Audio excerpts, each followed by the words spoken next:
का हिमाचल प्रदेश सरकार पर आरोप है कि इस सरकार ने अपने इस कार्यकाल में केंद्र सरकार द्वारा हिमाचल प्रदेश में शुरू किए गए विकास कार्यों प्रोजेक्टों में रोड़ा अटकाने का काम किया है। इस दृष्टि से हमारा आरोप है कि जो बुनुपली बरमाणा रेलवे लाइन हिमाचल प्रदेश में केंद्र सरकार के प्रयासों से निर्माणाधीन है, उस रेलवे लाइन पर अभी तक केंद्र सरकार ने 4,938 करोड़ रुपए खर्च किए हैं और ये रेलवे लाइन 75-25 की औसत में काम करने के लिए प्रस्तावित है। अर्थात इस रेलवे लाइन को जमीन तो प्रदेश सरकार ने उपलब्ध करवानी है और जो निर्माण कार्य पर खर्च होगा उसमें 75% केंद्र और 25% प्रदेश सरकार ने देना है।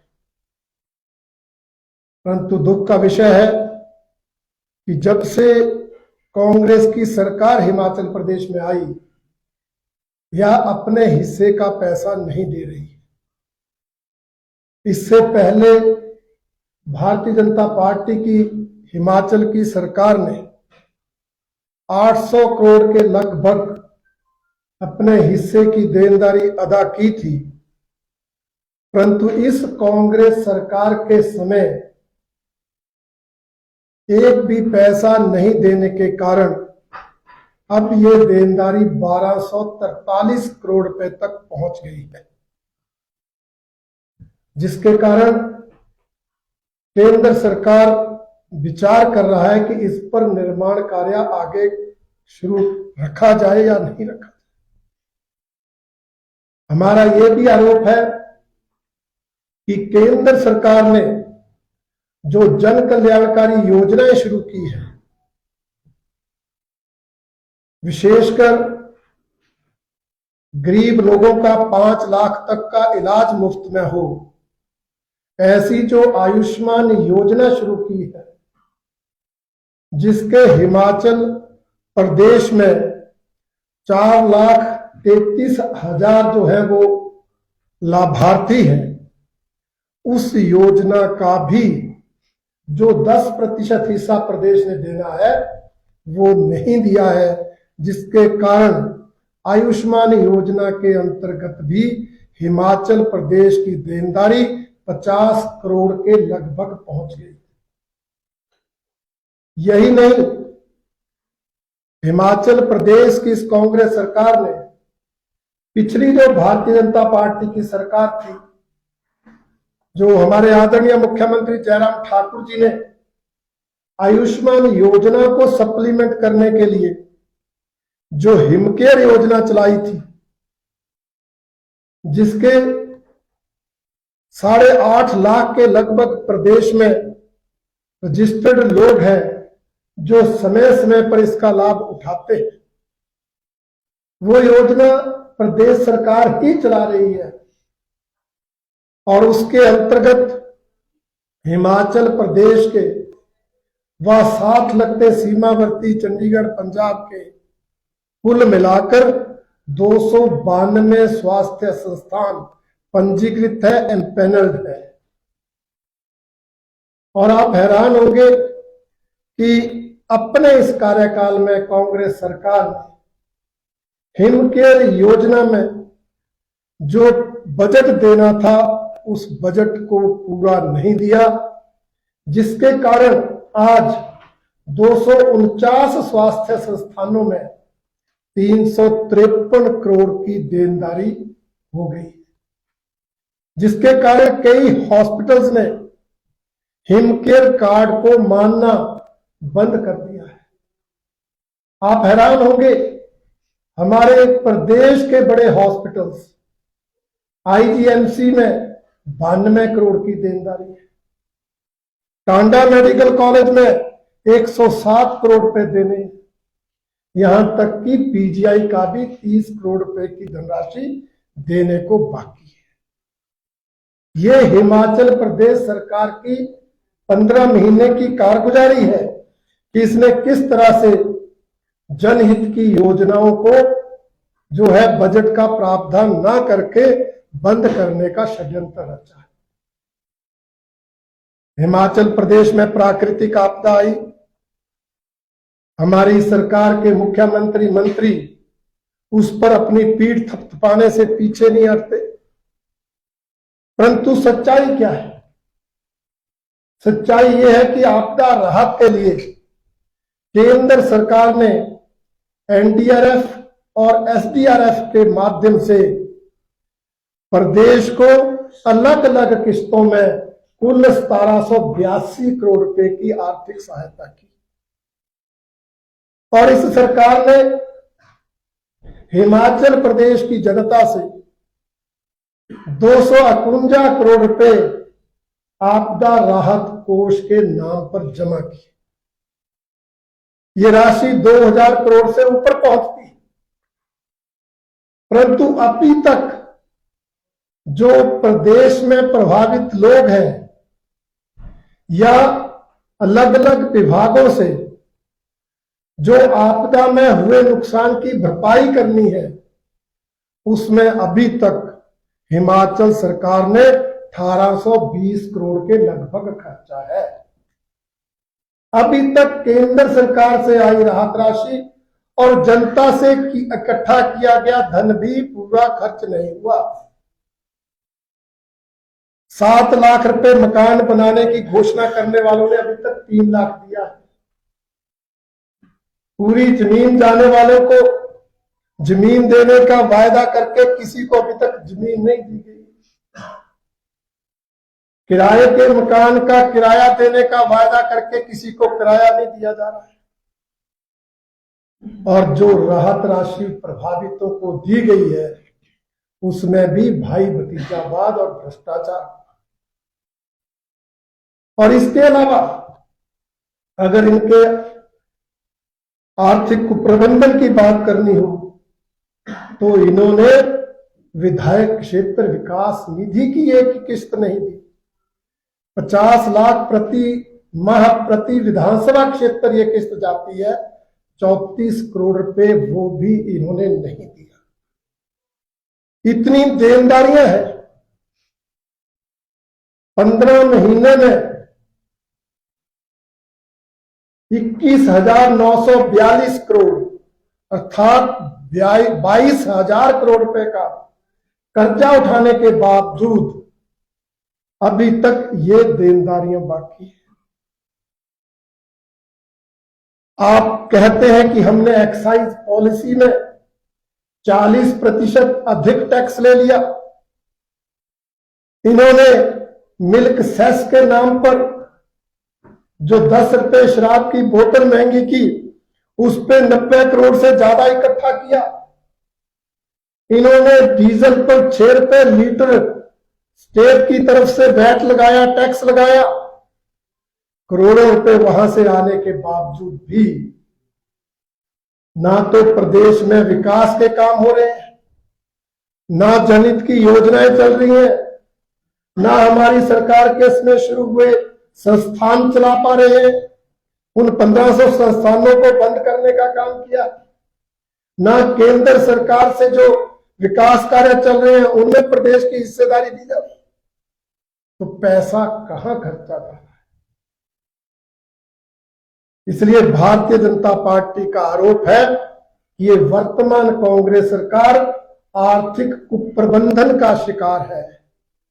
इस सरकार के समय भारी फाइनेंशियल मिसमैनेजमेंट हो रही है, जिसके कारण आम आदमी को कोई लाभ नहीं मिल रहा, विकास के काम तक नहीं हो रहे, बल्कि सत्ता में बैठे लोग मौज मस्ती कर रहे हैं। अपने मित्रों को, दोस्तों को चेयरमैन, वाइस चेयरमैन बनाकर कैबिनेट रेंट देकर करोड़ों रुपए लुटाए जा रहे हैं।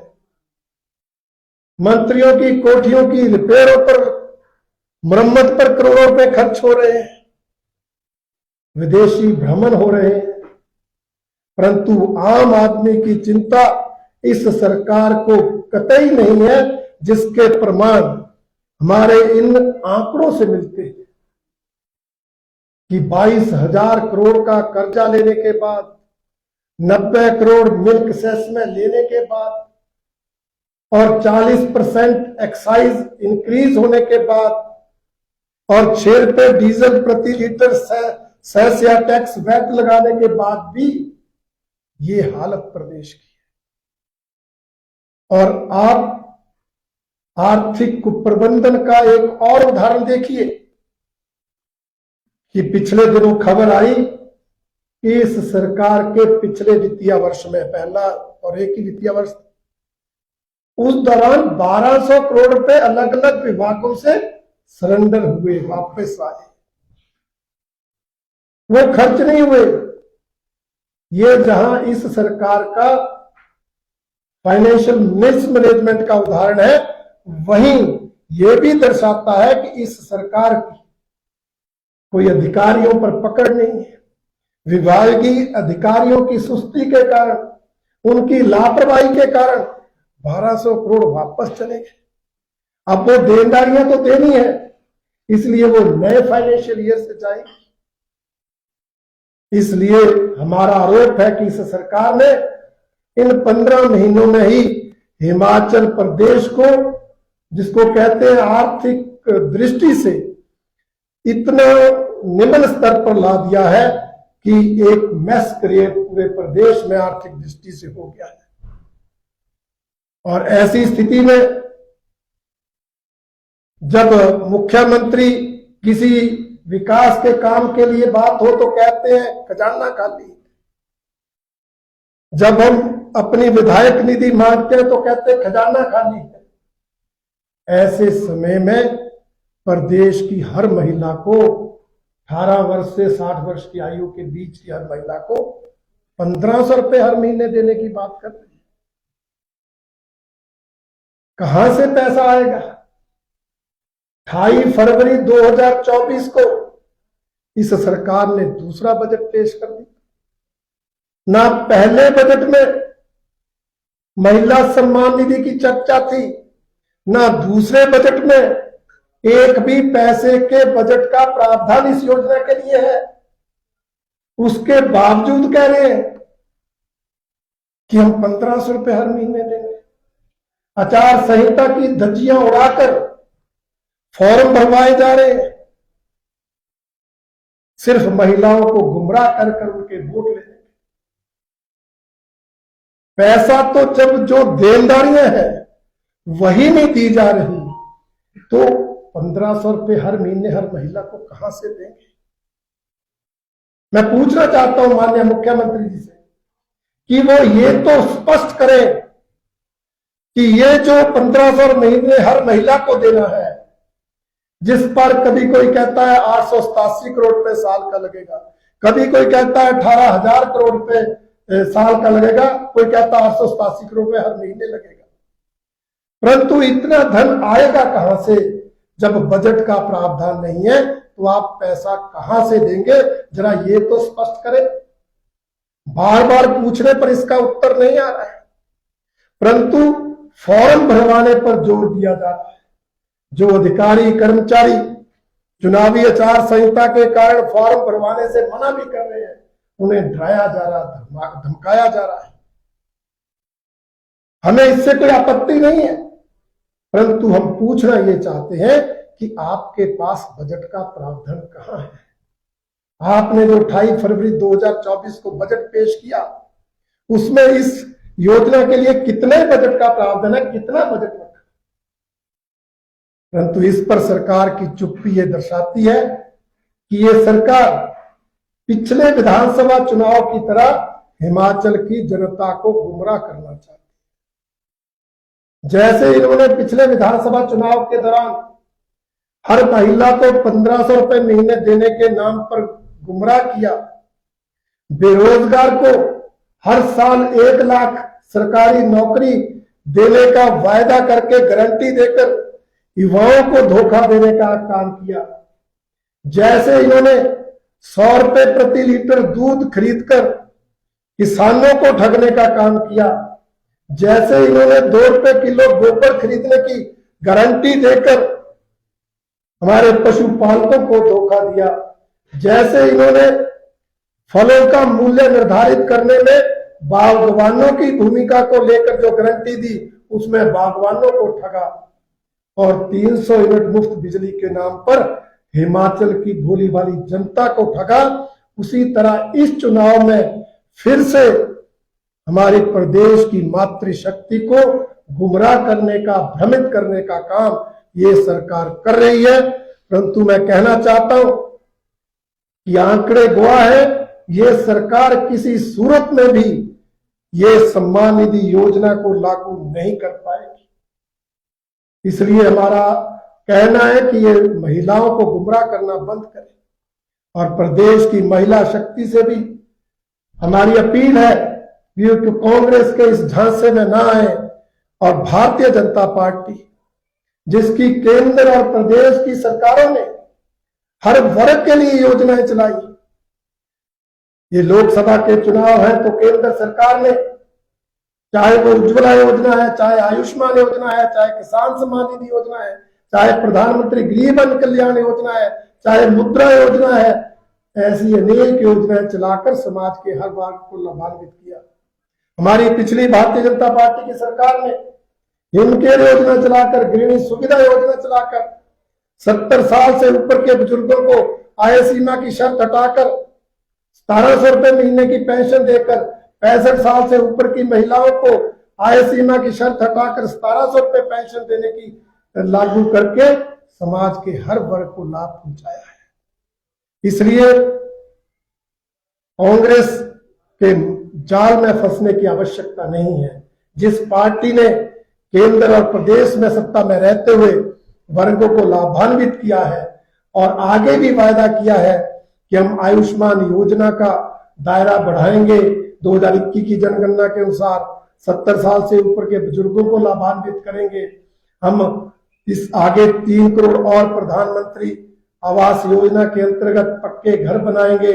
हम मुद्रा योजना की सीमा को 20 लाख तक बढ़ा देंगे। ऐसे जनहित के काम करने वाले भारतीय जनता पार्टी को वोट दें, ताकि हिमाचल प्रदेश से हम 4 लोकसभा सीटें भी जीते, और जो होने वाले हिमाचल प्रदेश विधानसभा के उपचुनाव हैं उनमें भी भारतीय जनता पार्टी जीते। ये अपील मैं आज की प्रेस वार्ता के माध्यम से हिमाचल की जनता से करना चाहता हूँ। सर, कांग्रेस पार्टी ने बाकी लोकसभा सीटों के लिए कांग्रेस से कितना कड़ा मुकाबला मानते हैं? देखिए, हमारी पार्टी तो हर चुनाव को गंभीरता से लेती है। प्रत्याशी कौन है, दूसरी तरफ से कौन नहीं है, इसकी हम चिंता नहीं करते। इसलिए हमने तो शुरू में ही प्रत्याशी तय किए, दूसरी तरफ के प्रत्याशी देखे नहीं, उनका इंतजार नहीं किया। परंतु जो प्रश्न आपने पूछा कि कांगड़ा के उम्मीदवार की जो बात आपने की है, उससे ये तो साबित हो गया कि कांग्रेस पार्टी के पास कांगड़ा संसदीय क्षेत्र से कोई ऐसा नेता नहीं था जो हमारे उम्मीदवार का मुकाबला कर सके। इसलिए उनको शिमला में रहने वाले, अब तो दिल्ली में सेटल्ड है, अपने पुराने नेता जो कई बार केंद्र में मंत्री रहे, उनको मजबूरन कांगड़ा से उतारना पड़ा है। मैं समझता हूं वो मजबूरी में चुनाव लड़ रहे हैं।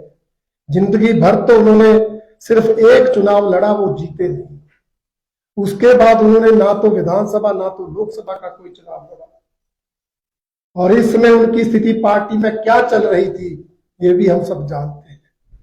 इसलिए उस स्थिति में हो सकता मजबूरी में वो चुनाव लड़ रहे हो, तो वो मजबूर प्रत्याशी हैं।